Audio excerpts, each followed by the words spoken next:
चलिए देखते हैं हमने इस चैप्टर में क्या क्या पढ़ा। हमने विद्युत और चुंबकत्व के बारे में पढ़ा था। चुंबकीय दिक्सूचक सुई एक छोटा छड़ चुंबक है। विद्युत धारावाही तार एक चुंबक की तरह व्यवहार करती है।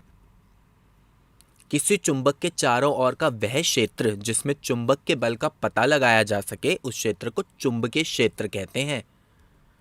फिर हमने चुंबकीय क्षेत्र रेखाओं के बारे में भी पढ़ा। ऐसी रेखाएं जो चुंबकीय क्षेत्र को निरूपित करती हैं चुंबकीय क्षेत्र रेखाएं कहलाती हैं। फिर हमने उनके गुणों के बारे में पढ़ा। उत्तर ध्रुव से प्रकट होती हैं तथा दक्षिण ध्रुव पर विलीन हो जाती हैं।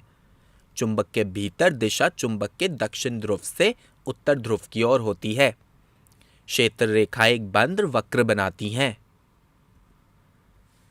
क्षेत्र रेखाएं जितनी निकट होंगी चुंबकीय क्षेत्र उतना ही प्रबल होगा। कोई भी दो चुंबकीय क्षेत्र रेखाएं एक दूसरे को प्रतिच्छेद नहीं करती हैं। फिर हमने सीधे विद्युत चालक के कारण चुंबकीय क्षेत्र के बारे में पढ़ा था। चुंबकीय क्षेत्र रेखाएं संकेंद्री वृत्तों के रूप में होती हैं। दक्षिण हस्त अंगूठा नियम का उपयोग किया जाता है चुंबकीय क्षेत्र की दिशा निकालने के लिए, जिसमें अंगूठा विद्युत धारा की दिशा की ओर संकेत करता है और उंगलियां चुंबकीय क्षेत्र रेखाओं की दिशा को दर्शाती हैं। फिर हमने किसी वृत्ताकार तार के लिए चुंबकीय क्षेत्र देखा। संकेंद्री वृत्तों के रूप में होती हैं। पाश के केंद्र पर चुंबकीय क्षेत्र रेखाएं सीधी हो जाती हैं। फिर हमने परिनालिका के कारण चुंबकीय क्षेत्र देखा था। चुंबकीय क्षेत्र रेखाओं का पैटर्न छड़ चुंबक के समान होता है। परिनालिका के भीतर सभी जगह चुंबकीय क्षेत्र समान होता है। फिर हमने चुंबकीय क्षेत्र के कारण बल के बारे में पढ़ा था। विद्युत धारावाही चालक जब किसी चुंबकीय क्षेत्र में रखा जाता है तो एक बल का अनुभव करता है।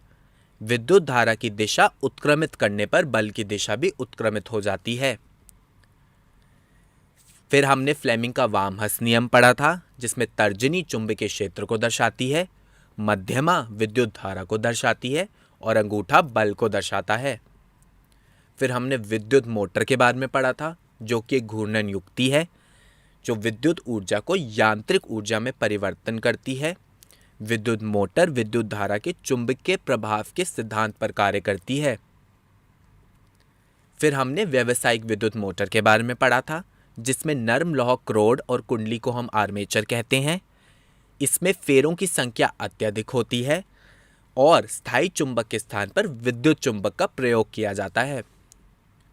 हमने विद्युत चुंबकीय प्रेरण के बारे में भी पढ़ा कि जब छड़ चुंबक और कुंडली के बीच में सापेक्षम गति होती है तो कुंडली में विद्युत धारा प्रेरित हो जाती है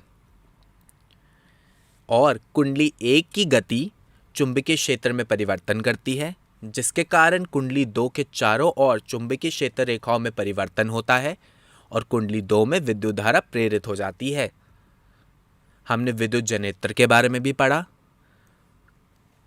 जो यांत्रिक ऊर्जा को विद्युत ऊर्जा में परिवर्तन करता है। 2 तरह के जनरेटर होते हैं, एसी और डीसी। फिर हमने घरेलू विद्युत परिपथ के बारे में पढ़ा, जिसमें विद्युत शक्ति संयंत्र होते हैं, उसके बाद विद्युत खंभे, उसके बाद विद्युत फ्यूज, फिर विद्युत मीटर और विद्युत परिपथ। हमने पढ़ा था कि विद्युन्मय तार लाल रंग की होती है, उदासीन तार काले रंग की होती है और भू संपर्क तार हरे रंग की होती है। धन्यवाद।